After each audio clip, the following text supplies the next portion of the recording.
La metamorfosis de Franz Kafka. Parte 3.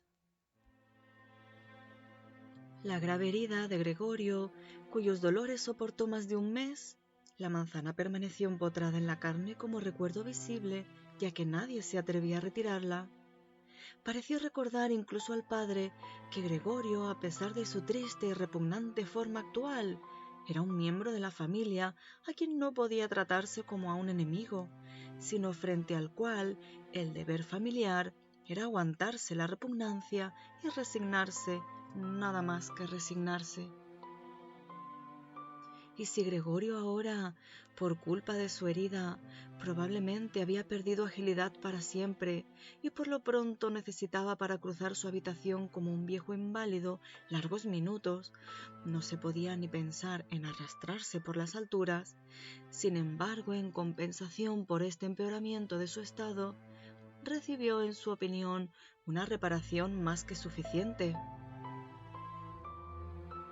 Hacia el anochecer se abría la puerta del cuarto de estar, la cual solía observar fijamente ya desde 2 horas antes, de forma que tumbado en la oscuridad de su habitación, sin ser visto desde el comedor, podía ver a toda la familia en la mesa iluminada y podía escuchar sus conversaciones, en cierto modo, con el consentimiento general, es decir, de una forma completamente distinta a como había sido hasta ahora.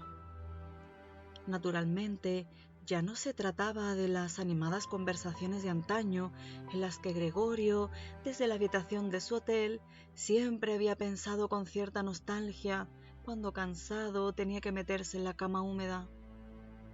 La mayoría de las veces transcurría el tiempo en silencio. El padre no tardaba en dormirse en la silla después de la cena y la madre y la hermana se recomendaban mutuamente silencio. La madre, inclinada muy por debajo de la luz, cosía ropa fina para un comercio de moda. La hermana, que había aceptado un trabajo como dependienta, estudiaba por la noche estenografía y francés para conseguir, quizá más tarde, un puesto mejor. A veces el padre se despertaba y, como si no supiera que había dormido, decía a la madre: «¿Cuánto coses hoy también?». E inmediatamente volvía a dormirse mientras la madre y la hermana se sonreían mutuamente. Por una especie de obstinación, el padre se negaba a quitarse el uniforme mientras estaba en casa, y mientras la bata colgaba inútilmente en la percha, dormitaba el padre en un asiento, completamente vestido, como si siempre estuviese preparado para el servicio. Incluso en casa esperaba también la voz de su superior. Como consecuencia, el uniforme, que no era nuevo ya en un principio, empezó a ensuciarse a pesar del cuidado de la madre y de la hermana. Gregorio se pasaba con frecuencia tardes enteras mirando esta brillante ropa, completamente manchada, con sus botones dorados siempre limpios, con la que el anciano dormía muy incómodo y sin embargo tranquilo. En cuanto el reloj daba las 10, la madre intentaba despertar al padre en voz baja y convencerle para que se fuese a la cama, porque este no era un sueño auténtico y el padre tenía necesidad de él porque tenía que empezar a trabajar a las 6 de la mañana. Pero con la obstinación que se había apoderado de él desde que se había convertido en ordenanza, insistía en quedarse más tiempo a la mesa, a pesar de que normalmente se quedaba dormido y además solo con grandes esfuerzos podía convencérsele de que cambiase la silla por la cama. Ya podían la madre y la hermana insistir con pequeñas amonestaciones. Durante un cuarto de hora daba cabezadas lentamente, mantenía los ojos cerrados y no se levantaba. La madre le tiraba del brazo, diciéndole al oído palabras cariñosas. La hermana abandonaba su trabajo para ayudar a la madre, pero esto no tenía efecto sobre el padre. Se hundía más profundamente en su silla. Solo cuando las mujeres lo cogían por debajo de los hombros, abría los ojos, miraba alternativamente a la madre y a la hermana y solía decir: «Qué qué vida esta. Esta es la tranquilidad de mis últimos días. Y apoyado sobre las dos mujeres, se levantaba pesadamente, como si él mismo fuese su más pesada carga. Se dejaba llevar por ellas hasta la puerta. Allí les hacía una señal de que no las necesitaba y continuaba solo mientras que la madre y la hermana dejaban apresuradamente su costura y su pluma para correr tras el padre y continuar ayudándolo. ¿Quién en esta familia, agotada por el trabajo y rendida de cansancio, iba a tener más tiempo del necesario para ocuparse de Gregorio? El presupuesto familiar se reducía cada vez más. La criada acabó por ser despedida. Una asistenta gigantesca y huesuda, con el pelo blanco y desgreñado, venía por la mañana y por la noche y hacía el trabajo más pesado. Todo lo demás lo hacía la madre, además de su mucha costura. Ocurrió incluso el caso de que varias joyas de la familia que la madre y la hermana habían lucido entusiasmadas en reuniones y fiestas, hubieron de ser vendidas, según se enteró Gregorio por la noche por la conversación acerca del precio conseguido. Pero el mayor motivo de queja era que no se podía dejar esta casa, que resultaba demasiado grande en las circunstancias presentes, ya que no sabían cómo se podía trasladar a Gregorio. Pero Gregorio comprendía que no era solo la consideración hacia él lo que impedía un traslado, porque se le hubiera podido transportar fácilmente en un cajón apropiado con un par de agujeros para el aire. Lo que en primer lugar impedía a la familia un cambio de casa era aún más la desesperación total y la idea de que habían sido azotados por una desgracia como no había igual en todo su círculo de parientes y amigos. Todo lo que el mundo exige de la gente pobre lo cumplían ellos hasta la saciedad. El padre iba a buscar el desayuno para el pequeño empleado de banco, la madre se sacrificaba por la ropa de gente extraña, la hermana, a la orden de los clientes, corría de un lado para otro detrás del mostrador, pero las fuerzas de la familia ya no daban para más.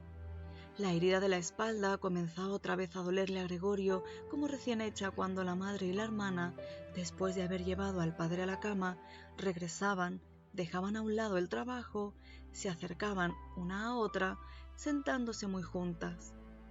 Entonces la madre, señalando hacia la habitación de Gregorio, decía: «Cierra la puerta, Greta». Y cuando Gregorio se encontraba de nuevo en la oscuridad, fuera las mujeres confundían sus lágrimas o simplemente miraban fijamente a la mesa sin llorar.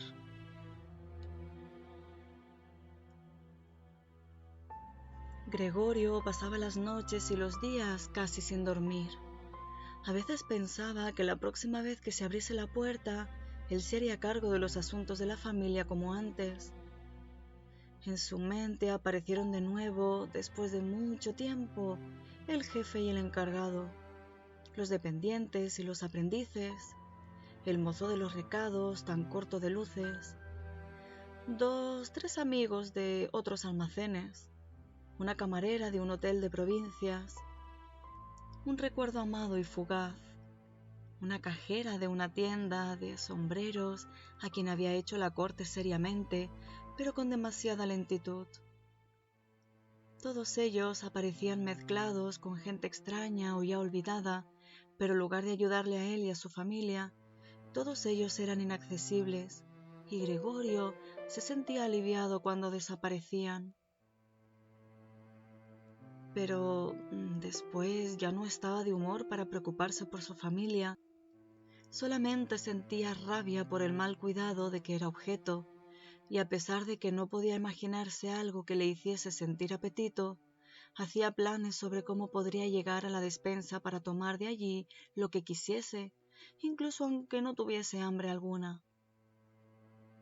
Sin pensar más en qué es lo que podría gustar a Gregorio, la hermana por la mañana y al mediodía, antes de marcharse a la tienda, empujaba apresuradamente con el pie cualquier comida en la habitación de Gregorio, para después recogerla por la noche con el palo de la escoba, tanto si la comida había sido probada como si, y este era el caso más frecuente, ni siquiera hubiera sido tocada. Recoger la habitación, cosa que ahora hacía siempre por la noche, no podía hacerse más deprisa. Franjas de suciedad se extendían por las paredes, por todas partes había ovillos de polvo y suciedad. Al principio, cuando llegaba la hermana, Gregorio se colocaba en el rincón más significativamente sucio para, en cierto modo, hacerle reproches mediante esta posición. Pero seguramente hubiese podido permanecer allí semanas enteras sin que la hermana hubiese mejorado su actitud por ello. Ella veía la suciedad lo mismo que él, pero se había decidido a dejarla allí.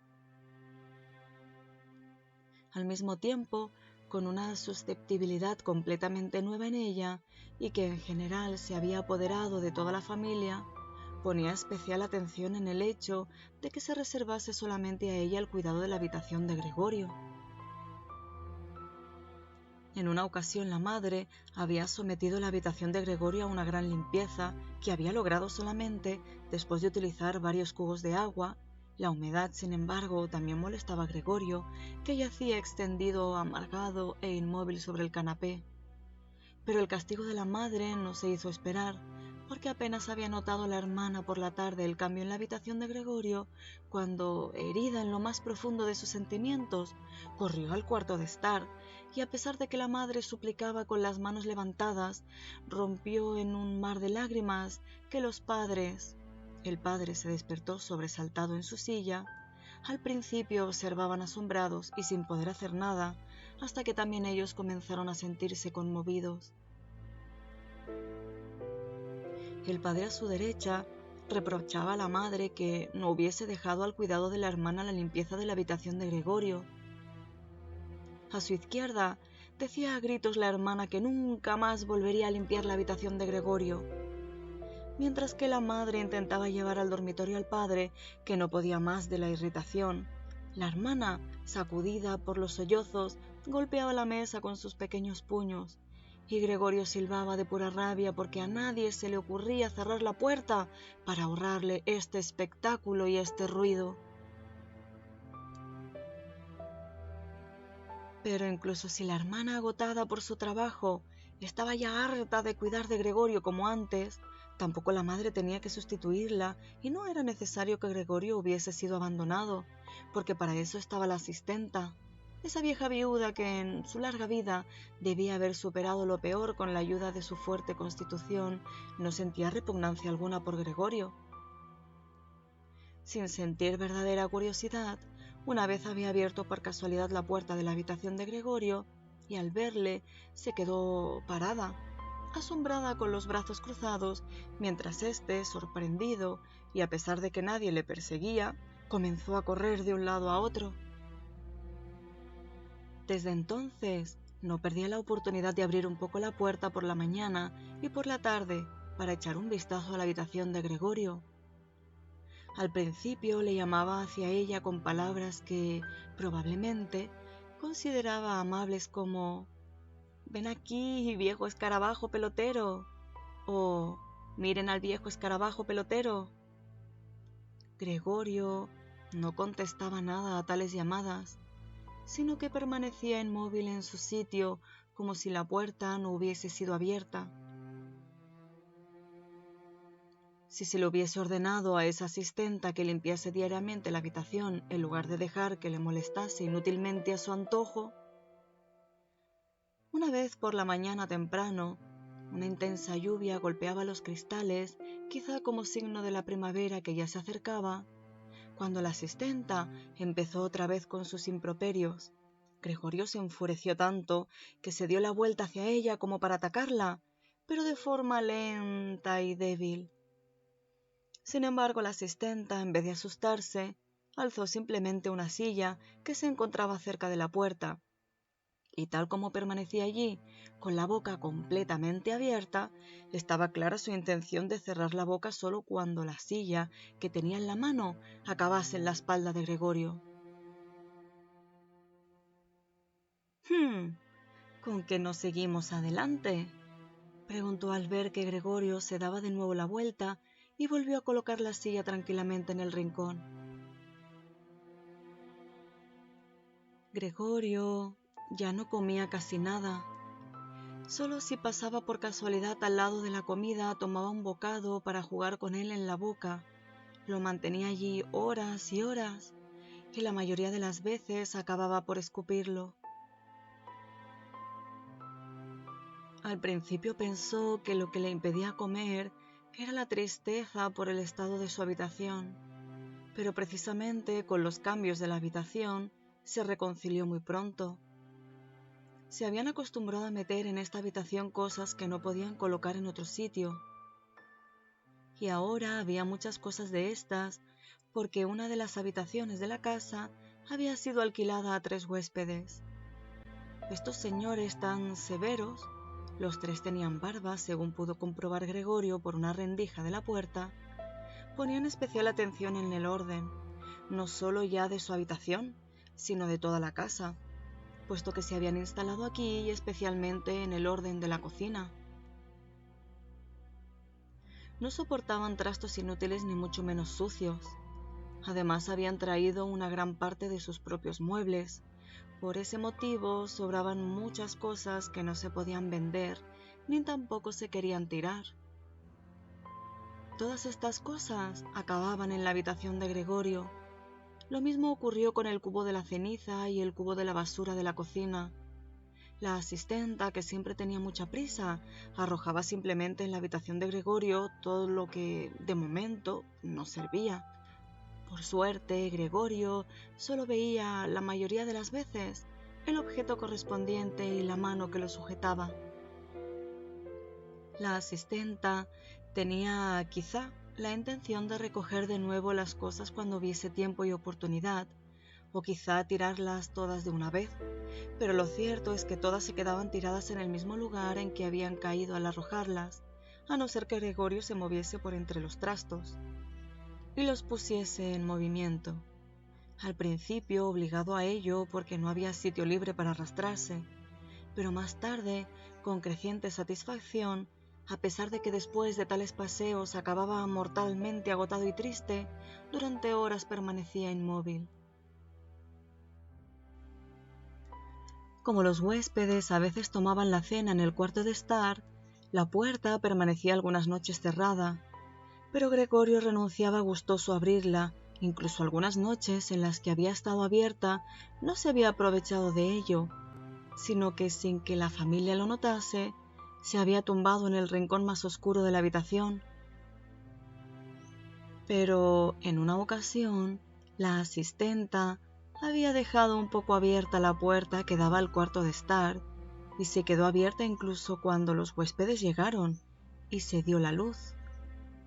Se sentaban a la mesa en los mismos sitios en que antes habían comido el padre, la madre y Gregorio. Desdoblaban las servilletas y tomaban en la mano cuchillo y tenedor. Al momento, aparecía por la puerta la madre con una fuente de carne y poco después lo hacía la hermana con una fuente llena de patatas. La comida humeaba. Los huéspedes se inclinaban sobre las fuentes que había ante ellos como si quisiesen examinarlas antes de comer. Y efectivamente, el señor que estaba sentado en medio y que parecía ser el que más autoridad tenía de los 3, cortaba un trozo de carne en la misma fuente con el fin de comprobar si estaba lo suficientemente tierna o quizá tenía que ser devuelta a la cocina. La prueba le satisfacía.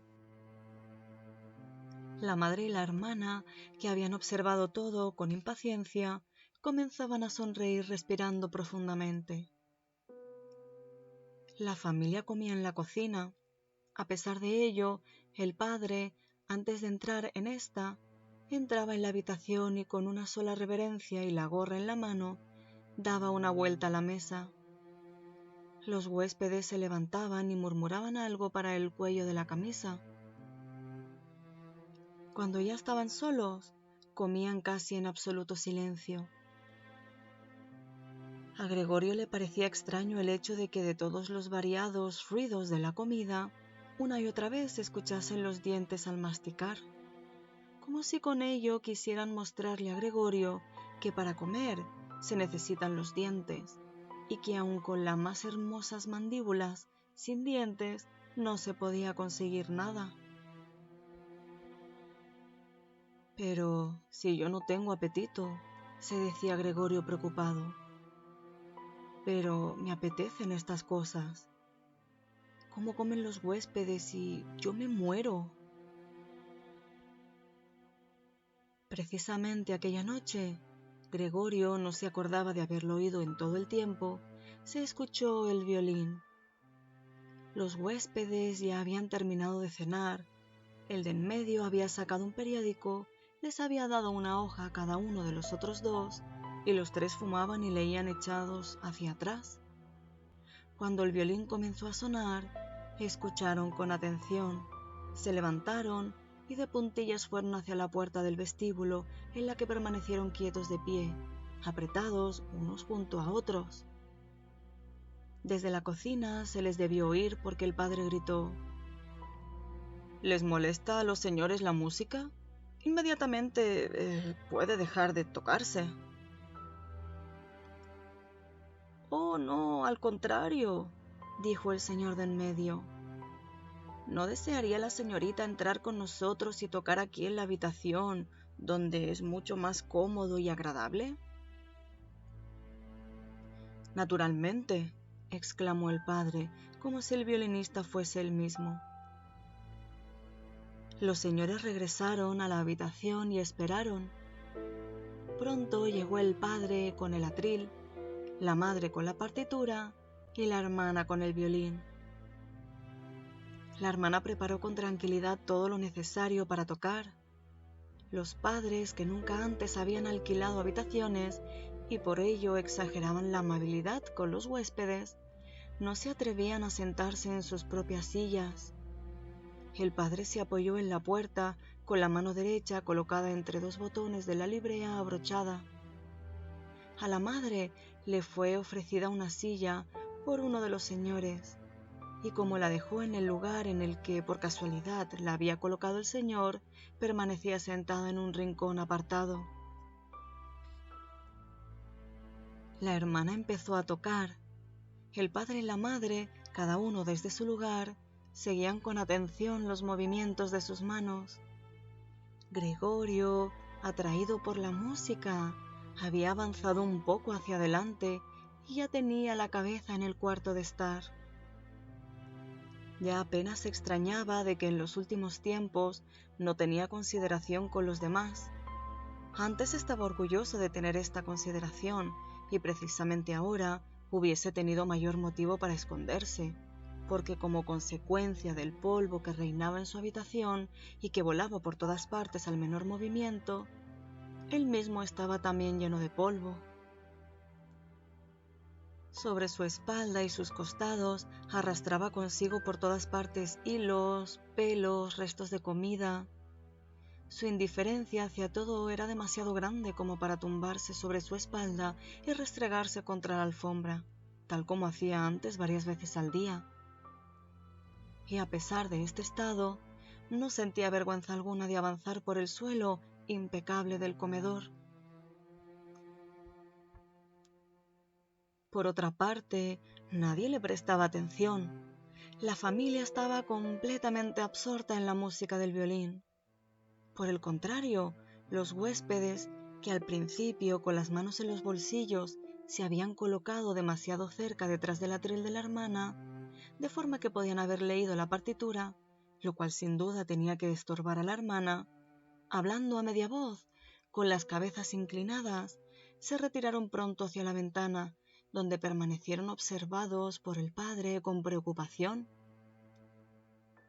Realmente daba a todas luces la impresión de que habían sido decepcionados con su suposición de escuchar una pieza bella o divertida al violín, de que estaban hartos de la función y solo permitían que se les molestase por amabilidad, especialmente la forma en que echaban a lo alto el humo de los cigarros por la boca y por la nariz denotaba gran nerviosismo. Y sin embargo, la hermana tocaba también. Su rostro estaba inclinado hacia un lado, atenta y tristemente seguía en sus ojos las notas del pentagrama.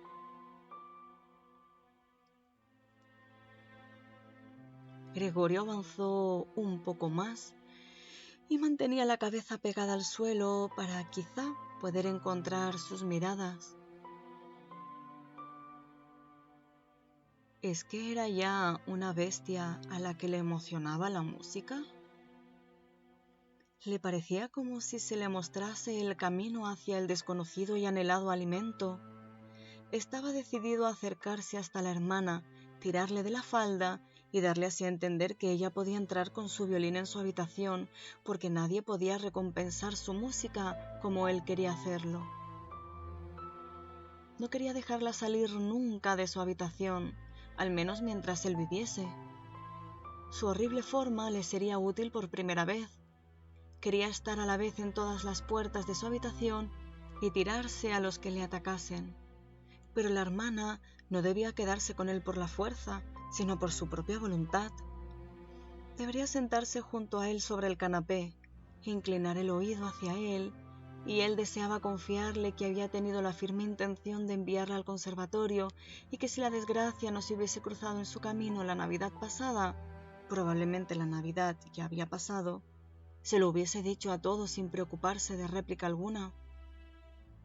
Después de esta confesión, la hermana estallaría en lágrimas de emoción y Gregorio se levantaría hasta su hombro y le daría un beso en el cuello que desde que iba a la tienda llevaba siempre al aire sin cintas ni adornos.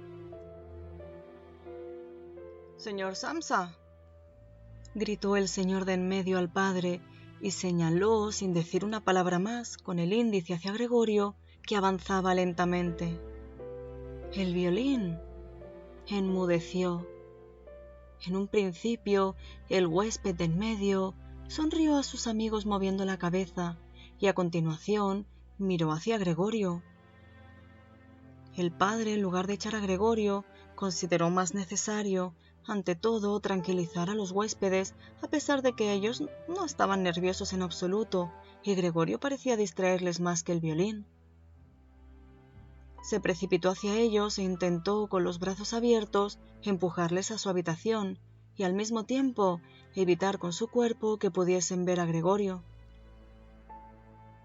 Ciertamente se enfadaron un poco, no se sabía ya si por el comportamiento del padre o porque ahora se empezaban a dar cuenta de que sin saberlo habían tenido un vecino como Gregorio. Exigían al padre explicaciones, levantaban los brazos, se tiraban intranquilos de la barba y muy lentamente retrocedían hacia su habitación. Entretanto, la hermana había superado el desconcierto en que había caído después de interrumpir su música de una forma tan repentina. Había reaccionado de pronto después de que durante unos momentos había sostenido en las manos caídas con indolencia el violín y el arco y había seguido mirando la partitura como si todavía tocase. Había colocado el instrumento en el regazo de la madre, que todavía seguía sentada en su silla con dificultades para respirar y agitando violentamente los pulmones, y había corrido hacia la habitación de al lado, a la que los huéspedes se acercaban cada vez más deprisa ante la insistencia del padre. Se veía como, gracias a las diestras manos de la hermana, las mantas y almohadas de las camas volaban hacia lo alto y se ordenaban. Antes de que los señores hubiesen llegado a la habitación, había terminado de hacer las camas y se había escabullido hacia afuera. El padre parecía estar hasta tal punto dominado por su obstinación que olvidó todo el respeto que ciertamente debía a sus huéspedes. Solo les empujaba y les empujaba hasta que ante la puerta de la habitación el señor de en medio dio una patada atronadora contra el suelo y así detuvo al padre. «Participo a ustedes», dijo levantando la mano y buscando con sus miradas también a la madre y a la hermana, «que teniendo en cuenta las repugnantes circunstancias que reinan en esta casa y en esta familia», en este punto escupió decididamente sobre el suelo, «en este preciso instante dejo la habitación. Por los días que he vivido aquí no pagaré, naturalmente, lo más mínimo. Por el contrario, Me pensaré si no procedo contra ustedes con algunas reclamaciones muy fáciles, créanme, de justificar. Cayó y miró hacia adelante como si esperase algo. En efecto, sus dos amigos intervinieron inmediatamente con las siguientes palabras. Sí, también nosotros dejamos en este momento la habitación. A continuación, agarró el picaporte y cerró la puerta de un portazo. El padre se tambaleaba, tanteando con las manos en dirección a su silla, y se dejó caer en ella. Parecía como si se preparase para su acostumbrada siestecita nocturna, pero la profunda inclinación de su cabeza, abatida como si nada lo sostuviera, mostraba que de ninguna manera dormía. Gregorio yacía todo el tiempo en silencio en el mismo sitio en el que le habían descubierto los huéspedes. La decepción por el fracaso de sus planes, pero quizá también la debilidad causada por el hambre que pasaba, le impedían moverse. Temía con cierto fundamento que dentro de unos momentos se desencadenaría sobre él una tormenta general, y esperaba. Ni siquiera se sobresaltó con el ruido del violín, que, por entre los temblorosos dedos de la madre, se cayó de su regazo y produjo un sonido retumbante.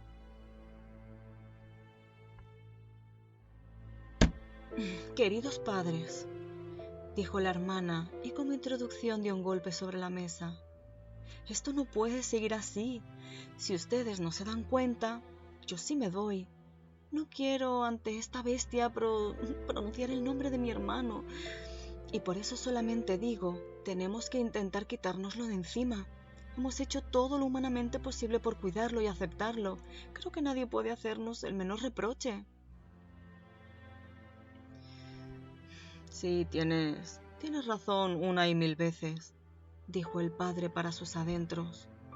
La madre, que aún no tenía aire suficiente, comenzó a toser sordamente sobre la mano que tenía ante la boca, con una expresión de enajenación en los ojos.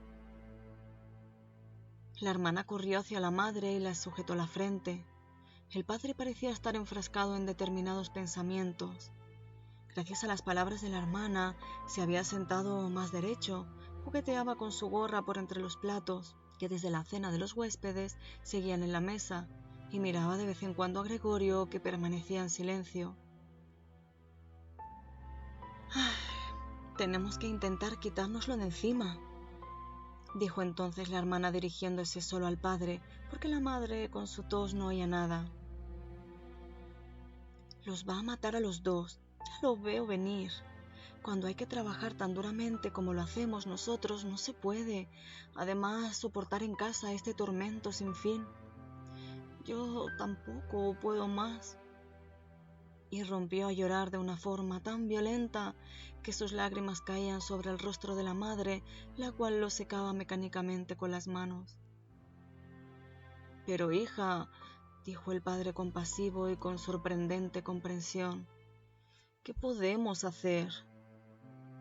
Pero la hermana solo se encogió de hombros como signo de perplejidad, que mientras lloraba se había apoderado de ella sin encontrarse con su seguridad anterior. «Si él nos entiende», dijo el padre en tono medio interrogante. La hermana, en su llanto, movió violentamente la mano como señal de que no se podía ni pensar en ello. «Si él nos entendiese», repitió el padre, y cerrando los ojos hizo suya la convicción de la hermana acerca de la imposibilidad de ello. «Entonces sería posible llegar a un acuerdo con él». «Tiene que irse», exclamó la hermana. «Es la única posibilidad, padre. Solo tienes que desechar la idea de que se trata de Gregorio. El haberlo creído durante tanto tiempo ha sido nuestra auténtica desgracia. Pero, ¿cómo es posible que sea Gregorio? Si fuese Gregorio, hubiese comprendido hace tiempo que una convivencia entre personas y semejante animal no es posible. Y se hubiese marchado por su propia voluntad. Ya no tendríamos un hermano, pero podríamos continuar viviendo y conservaríamos su recuerdo con honor. Pero esta bestia os persigue, echa a los huéspedes. Quiere Quiere evidentemente adueñarse de toda la casa y dejar que pasemos la noche en la calle. Mira, padre, gritó de repente. Ya empieza otra vez. Y con un miedo completamente incomprensible para Gregorio, la hermana abandonó incluso a la madre, se arrojó literalmente de su silla, como si prefiriese sacrificar a la madre antes de permanecer cerca de Gregorio, y se precipitó detrás del padre, que, principalmente irritado por su comportamiento, se puso también en pie y levantó los brazos a media altura por delante de la hermana para protegerla. Pero Gregorio no pretendía ni por lo más mínimo asustar a nadie, ni mucho menos a la hermana. Solamente había empezado a darse la vuelta para volver a su habitación, y esto llamaba la atención, ya que como consecuencia de su estado enfermizo, para dar tan difíciles vueltas, tenía que ayudarse con la cabeza, que levantaba una y otra vez y que golpeaba contra el suelo. Se detuvo y miró a su alrededor. Su buena intención pareció ser entendida. Solo había sido un susto momentáneo. Ahora todos lo miraban tristes y silenciosos. La madre yacía en su silla con las piernas extendidas y apretadas una contra otra. Los ojos casi se le cerraban de puro agotamiento. El padre y la hermana estaban sentados uno junto a otro, y la hermana había colocado su brazo alrededor del cuello del padre. Quizá pueda darme la vuelta ahora, pensó Gregorio, y empezó de nuevo su actividad. No podía contener los resuellos por el esfuerzo y de vez en cuando tenía que descansar. Por lo demás, nadie le apremiaba, se le dejaba hacer lo que quisiera. Cuando hubo dado la vuelta del todo, comenzó enseguida a retroceder todo recto. Se asombró de la gran distancia que le separaba de su habitación y no comprendía cómo, con su debilidad, hacía un momento había recorrido el mismo camino sin notarlo. Concentrándose constantemente en avanzar con rapidez, apenas se dio cuenta de que ni una palabra ni una exclamación de su familia le molestaba. Cuando ya estaba en la puerta, volvió la cabeza, no por completo, porque notaba que el cuello se le ponía rígido, pero sí vio aún que tras de él nada había cambiado, solo la hermana se había levantado. Su última mirada acarició a la madre, que por fin se había quedado profundamente dormida. Apenas entró en su habitación, se cerró la puerta y echaron la llave. Gregorio se asustó tanto del repentino ruido producido detrás de él que las patitas se le doblaron. Era la hermana quien se había apresurado tanto, había permanecido en pie allí y había esperado con ligereza. Había saltado hacia adelante. Gregorio ni siquiera la había oído venir y gritó «¡Por fin!» a los padres mientras echaba la llave. ¿Y ahora?, se preguntó Gregorio y miró a su alrededor en la oscuridad. Pronto descubrió que ya no se podía mover. No se extrañó por ello, más bien le parecía antinatural que hasta ahora hubiera podido moverse con estas patitas. Por lo demás se sentía relativamente a gusto. Bien es verdad que le dolía todo el cuerpo, pero le parecía como si los dolores se hiciesen más y más débiles y al final desapareciesen por completo. Apenas sentía ya la manzana podrida de su espalda y la infección que producía a su alrededor, cubiertas ambas por un suave polvo. Pensaba en su familia con cariño y emoción. Su opinión de que tenía que desaparecer era si cabe aún más decidida que la de su hermana. En este estado de apacible y letárgica meditación permaneció hasta que el reloj de la torre dio las 3 de la madrugada. Vivió todavía el comienzo del amanecer detrás de los cristales. A continuación, contra su voluntad, su cabeza se desplomó sobre el suelo y sus orificios nasales exhalaron el último suspiro.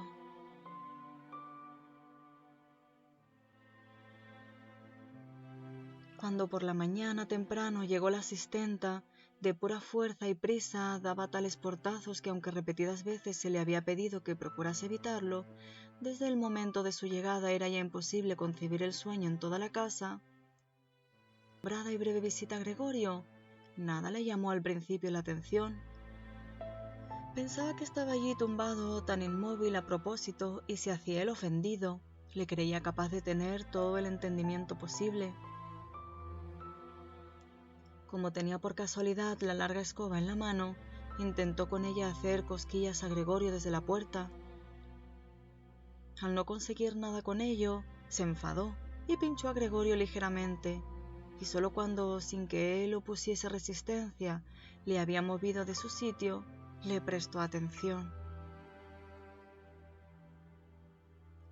Cuando se dio cuenta de las verdaderas circunstancias, abrió mucho los ojos, silbó para sus adentros, pero no se entretuvo mucho tiempo, sino que abrió de par en par las puertas del dormitorio y exclamó en voz alta hacia la oscuridad: «¡Fíjense!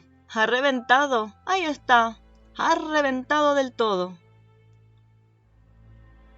El matrimonio Samsa estaba sentado en la cama e intentaba sobreponerse del susto de la asistenta antes de llegar a comprender su aviso. Pero después el señor y la señora Samsa, cada uno por su lado, se bajaron rápidamente de la cama. El señor Samsa se echó la colcha por los hombros, la señora Samsa apareció en camisón, así entraron en la habitación de Gregorio. Entretanto, también se había abierto la puerta del cuarto de estar, en donde dormía Greta desde la llegada de los huéspedes. Estaba completamente vestida, como si no hubiese dormido. Su rostro pálido parecía probarlo. «¿Muerto?», dijo la señora Samsa, y levantó los ojos con gesto interrogante hacia la asistenta, a pesar de que ella misma podía comprobarlo, e incluso podía darse cuenta de ello, sin necesidad de comprobarlo. Digo, ya lo creo», dijo la asistenta, y como prueba empujó el cadáver de Gregorio con la escoba un buen trecho hacia un lado. La señora Samsa hizo un movimiento como si quisiera detener la escoba, pero no lo hizo. «Oh, bueno», dijo el señor Samsa, «ahora podemos dar gracias a Dios». Greta, que no apartaba los ojos del cadáver, dijo: «Miren qué flaco estaba.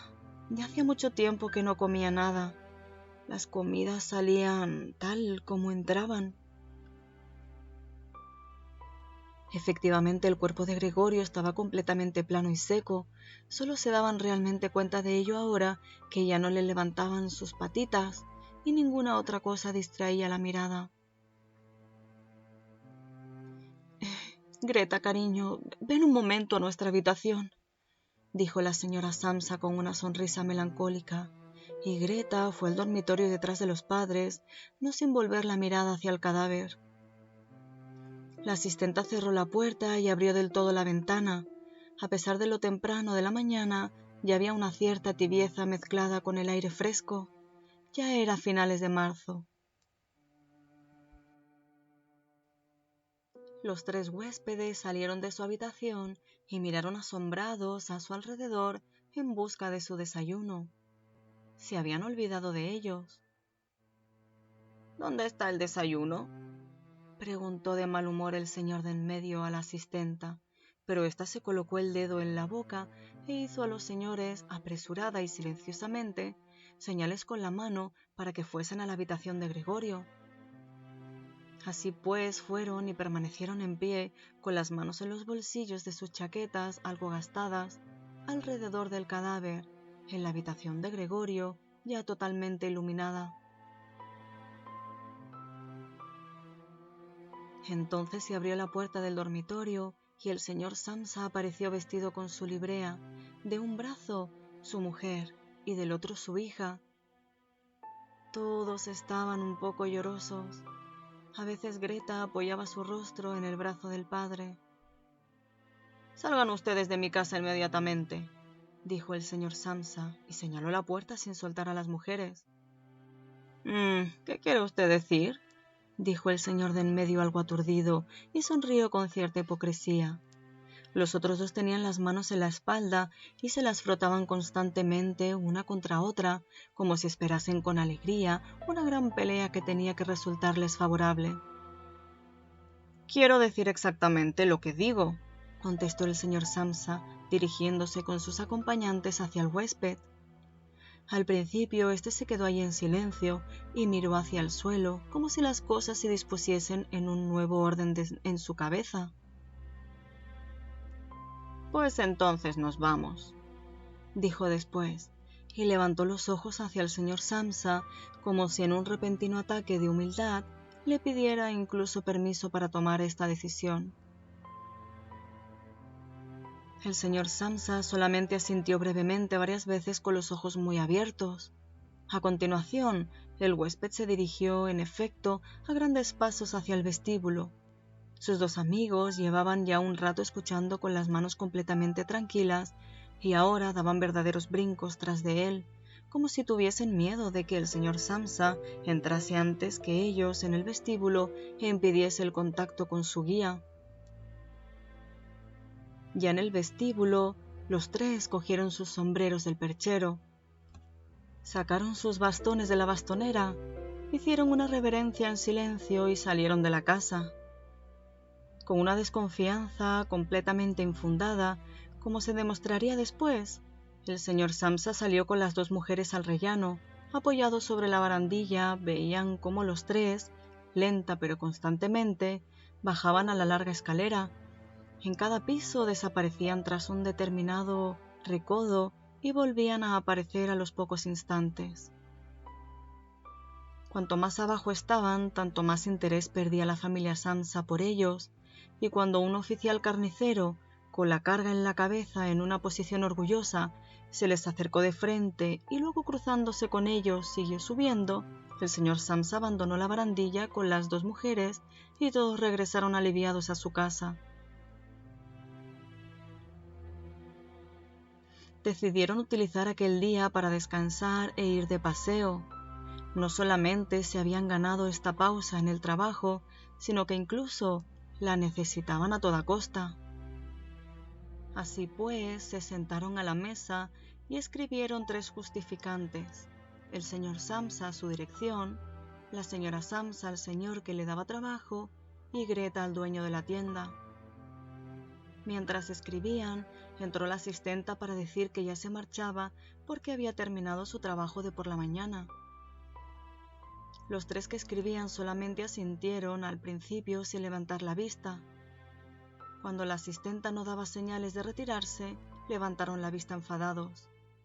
«¿Qué pasa?», preguntó el señor Samsa. La asistenta permanecía de pie junto a la puerta, como si quisiera participar a la familia un gran éxito, pero que solo lo haría cuando la interrogaran con todo detalle. La pequeña pluma de avestruz colocada casi derecha sobre su sombrero, que desde que estaba a su servicio incomodaba al señor Samsa, se balanceaba suavemente en todas las direcciones. «¿Y qué es lo que quiere usted?», preguntó la señora Samsa, que era de todos la que más respetaba a la asistenta. «Bueno», contestó la asistenta, y no podía seguir hablando de puro sonreír amablemente. «No tienen que preocuparse de cómo deshacerse de la cosa esa de al lado. Ya está todo arreglado». La señora Samsa y Greta se inclinaron de nuevo sobre sus cartas, como si quisieran continuar escribiendo. El señor Samsa, que se dio cuenta de que la asistenta quería empezar a contarlo todo con todo detalle, lo rechazó decididamente con la mano extendida.